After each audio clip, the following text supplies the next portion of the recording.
अस्सलामुअलैकुम।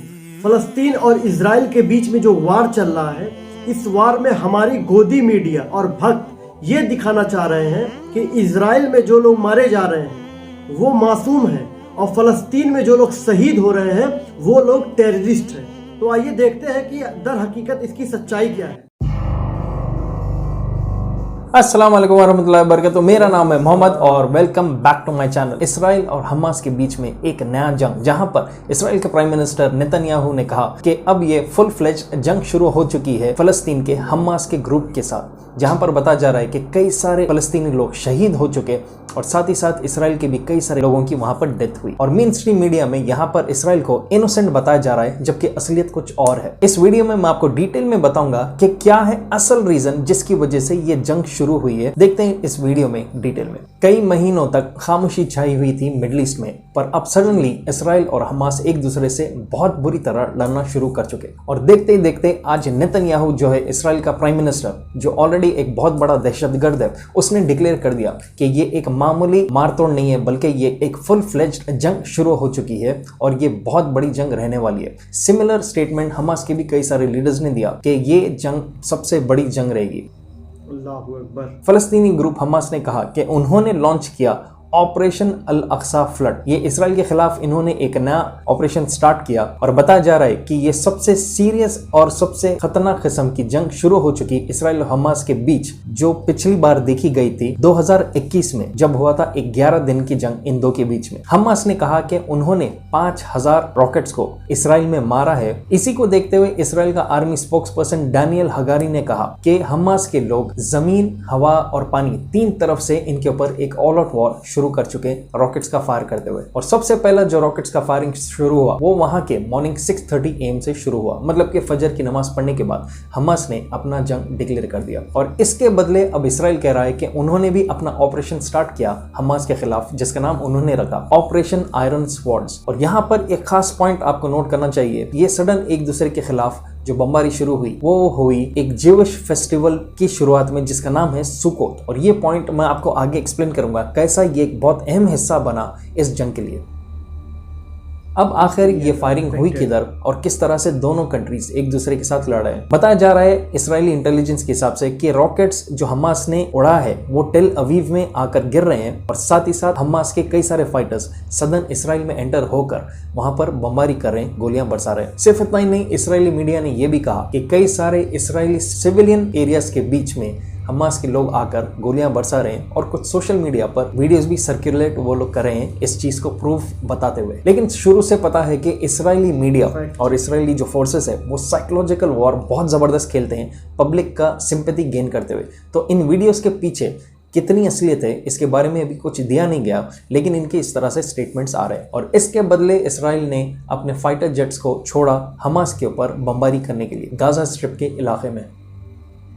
तो आखिर जब इसराइल कह रहा है कि उनके सिविलियन एरियाज में हमास के लोग उतर चुके हैं, तो यहाँ पर मौत कितने लोगों की हुई? मेडिकल सोर्सेस के हिसाब से यह बताया गया कि गाजा में तकरीबन 160 फलस्तीनी लोग शहीद हो चुके हैं और 1000 से ज्यादा वुंड हो चुके हैं। लेकिन अभी करंट रिपोर्ट के हिसाब से देखा जा रहा है कि 250 लोग से ज्यादा फलस्तीनी लोग शहीद हो चुके हैं, ऐसा करंट अपडेटेड रिपोर्ट आ रहा है। और वहीं पर इसराइली हेल्थ ऑफिशियल्स कह रहे हैं कि उनके 40 इसराइली लोगों की मौत हो चुकी और तकरीबन 800 लोग हमास की वजह से वुंड हो चुके। तो यहाँ पर देखा जा सकता है कि जैसा इसराइल कह रहा है कि इसराइली सिविलियन पॉपुलेशन के ऊपर हमास के लोग गोली बरसा रहे हैं, देखा जा सकता है यहाँ पर बहुत कम इसराइली लोगों की मौत हुई, जबकि वहीं पर 4 से 5 गुना ज्यादा फलस्तीनी लोग शहीद हो चुके। तो इसी से आप अंदाजा लगा सकते हैं कि कौन कितना वाकई गोली बरसा रहा है या बमबारी कर रहा है एक दूसरे के ऊपर।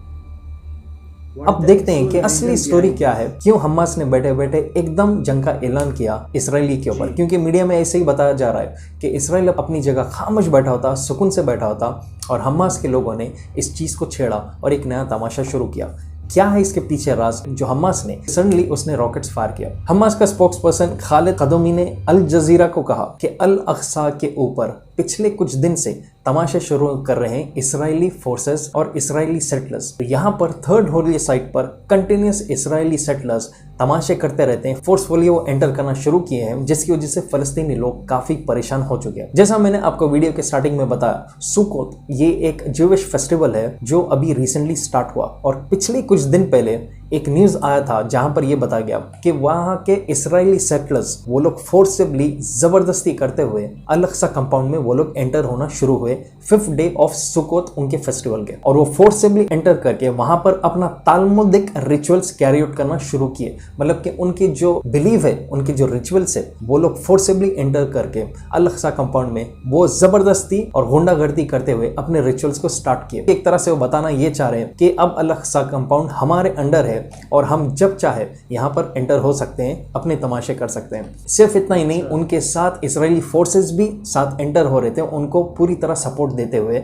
और यहाँ पर बताया जा रहा है कि जब फलस्तीनी वहाँ के लोग रोक रहे थे उनको, क्योंकि लीगली अलाउड नहीं है उन इजरायली फोर्सेस या सेटलर्स को एंटर करना, तो यहाँ पर इजरायली फोर्सेस बंदूक बताते हुए फलस्तीनियों को अरेस्ट कर रहे थे या उनको डरा कर हटा रहे थे। तो एक तरह से ओपन गुंडागर्दी हो रही थी इस चीज की, और इसके बारे में मीडिया में ज्यादा नहीं बताया जा रहा था। देखा गया तो ज्यूइश लॉ के हिसाब से अल अक्सा मस्जिद के कंपाउंड के किसी भी हिस्से पे एंटर होना, जिसको ये लोग टेंपल माउंट भी कहते हैं, वो फॉरबिडन है ज्यूज के लिए। मतलब कि उनको खुद ही अलाउड नहीं है वहां पर, क्योंकि वो एक सीक्रेट साइट है उनके लिए। सिर्फ इतना ही नहीं, ये भी बताया गया कि इजरायली फोर्सेस फलस्तीनी लोग के दुकानों को जबरदस्ती बंद करवाने लगाए थे उस दिन और तमाशे किए थे। मतलब कि एक तरह से ओपनली छेड़छाड़ किया गया था फलस्तीनी लोगों को, वहां पर उन पे जबरदस्ती की गई, गुंडागर्दी की गई। फिर जब वापस रिस्पॉन्स में अब हमास रिटालिएट करना शुरू किया, तो यहाँ पर हमास को दहशतगर्द बताया जा रहा है और इसराइली फोर्सेस और इसराइली कौम और सेटलर्स को मासूम लोग बताया जा रहा है। तो इस तरह से मीडिया खेलता है। अल अक्सा पर इसराइली सेटलर्स और फोर्सेस जबरदस्ती करते हुए पूरी तरह कब्जा करने की प्लानिंग शुरू कर चुके हैं। और सिर्फ इतना ही नहीं, हमास के लीडर्स ने फिर से हर बार की तरह अरब और इस्लामिक नेशंस को पुकारा, उनको ये कहते हुए कि अब तो भी तुम लोग आकर अल अक्सा कंपाउंड को बचा लो इन ज़ायोनिस्ट ग्रुप से। लेकिन देखा जा सकता है कि अरब मुल्क आजकल फिलहाल कॉन्सर्ट्स में बहुत ज़्यादा बिजी है, तो उनको अल अक्सा के बारे में ज़्यादा सोचने का वक्त नहीं मिल रहा है। तो देखा जा सकता है कि यहाँ पर एक प्रॉपर लीडरशिप अरब कंट्रीज में नहीं रहने की वजह से आज पूरी तरह फ़ायदा उठाया जा रहा है अल अक्सा कंपाउंड को टेक ओवर करने के लिए, क्योंकि यहाँ पर ज़ायोनिस्ट का यही बिलीव है जब टेंपल माउंट इनके कब्जे में आ जाए, जब इनका फाइनल अवेटेड मसाया, जिसको इस्लाम में दज्जाल और क्रिश्चियंस में एंटी क्राइस्ट कहते हैं, उसका अपीयरेंस होगा। तो एक तरह से ये पूरी मेहनत अपने प्रोफेसीज को पूरा करने के लिए ये कर रहे हैं। देखते हैं आगे कि किस तरह से और तमाशा होगा, कितने मासूम फलस्तीनी लोग शहीद होने वाले हैं इस चीज़ के बीच में। लेकिन इससे एक अंदाज़ा ये लगा सकते हैं क्लियरली कि मस्जिद अल अक्सा को टेक ओवर करने का पूरी तरह फोर्सेबल प्लानिंग अब शुरू हो चुका है इसराइली ज़ायोनिस्ट का। तो आपको क्या लगता है इस चीज़ के बारे में कि क्यों इतनी आसानी से इसराइल फलस्तीनी लोगों की जान के साथ खेल सक रहा है? क्या हो सकता है इसके पीछे रीज़न? आप अपने हिसाब से नीचे इसके बारे में कमेंट करिए। अगर आप नए मेरे चैनल पे, please make sure to subscribe. अपने हिसाब से आपका ओपिनियन नीचे कमेंट कीजिए और शेयर कीजिए इस वीडियो को जितना हो सके। जब तक इंशाल्लाह मैं मिलता हूँ बहुत जल्द। टेक केयर एंड अल्लाह हाफिज़। अल्लाह हाफिज़। तो ये वीडियो मोहम्मद बिन इसहाक साहब का था, जो बहुत अच्छी और डिटेल तरीके से एक्सप्लेन किया हमें कि ये जो वार इस बार जो स्टार्ट हुआ, इसकी रीज़न क्या थी, इसके पीछे की दर हकीकत क्या थी। तो यहूदी जो अपने मसीह है, जो अपने प्रोफेसी को पूरा करने के लिए अपने एक नया जाल तैयार कर रहे हैं और बैतुल मुकद्दस को हासिल करने के लिए, अपने कब्जे में करने के लिए, पहले इन लोगों ने वहाँ के मुसलमानों को छेड़ा, ज़बरदस्ती मस्जिद के अंदर दाखिल हुए, वहाँ पे इन्होंने मुसलमानों को तंग किया और उसके बाद मुसलमानों की दुकानें तक बंद करवा दी। तो उसके रिप्लाई में मुसलमान ने इसको जवाब दिया। और हमारी गोदी मीडिया क्या दिखा रही है? गोदी मीडिया ये दिखा रही है कि इजराइल तो चुपचाप बैठा था, तो हमास ने अटैक किया उसके ऊपर, हमास टेररिस्ट है। तो ये सब चीज़ें जो है हमारे इधर न्यूज़ में सर्कुलेट हो रही हैं, और रियलिटी जो आपके सामने अभी आपने देखा, रियलिटी ये है। और बहुत अफसोस की बात है कि हमास आज पूरे इस्लामी मुल्क को जब पुकार रही है, तो सऊदी, दुबई और बाकी गल्फ कंट्रीज़ जो है वो अपनी अय्यासी में एकदम बिजी हैं। उनको कॉन्सर्ट से फुर्सत ही नहीं है, उनको दुनिया के काम से फुर्सत ही नहीं है। मस्जिद अल अक्सा जो हज़रत उमर फारूक रज़ी अल्लाह ताला अन्हो और सुल्तान सलाहुद्दीन अय्यूबी रहमतुल्लाह ताला अलैह ने फतह किया, उस चीज़ को ये लोग भूल गए और अब दुनिया में एकदम मशगूल हो चुके हैं, एकदम दुनिया में ये लोग रह चुके हैं और अपने दीन को भूल चुके हैं। अल्लाह तबारक व तआला से दुआ है कि अल्लाह इस उम्मत के ऊपर रहम करे और फ़लस्तीन के मुसलमानों के ऊपर अपने रहमतों की बारिश अता फरमाए।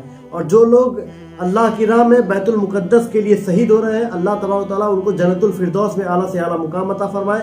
और हम सभी को अपने दीन के लिए और अपने भाइयों के लिए जज्बा और ईमान और कुछ कर गुजरने की तौफीक अता फरमाए।